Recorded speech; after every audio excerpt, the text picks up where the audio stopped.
Александар Василевски нинџа излезе од затворот во Шуто-Оризари. Од утрово е на слобода откако добил право на викенд. Според информациите од управата за извршување на санкции, тој од денеска па се до недела во 16 часот ќе биде на слобода.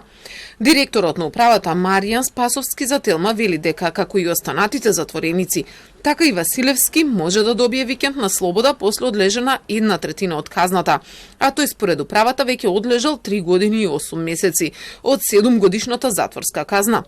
Вели дека нинџа веќе би имал право да побара и условен отпуст од затворот. Од и таа погодност ја имаат затворениците со одлежана половина казна.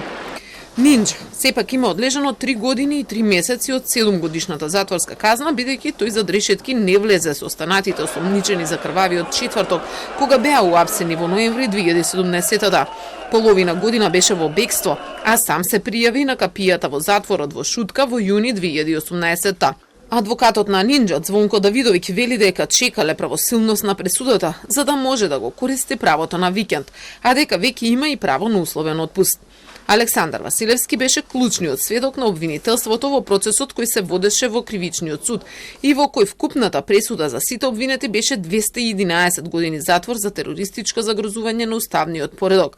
Првичната казна за нинџа која ја донесе судиката Добрила Кацарска беше 8 години, а по жалба апелациониот суд му ја намали за 1 година. Тој на судењето кажа дека имал блиски релации во УБК и дека неформално работел за службите. Имал возило, комуникацијски врски и оружје, а вечерта на крвавиот четврток бил во Белата палата на ВМРО ДПМН.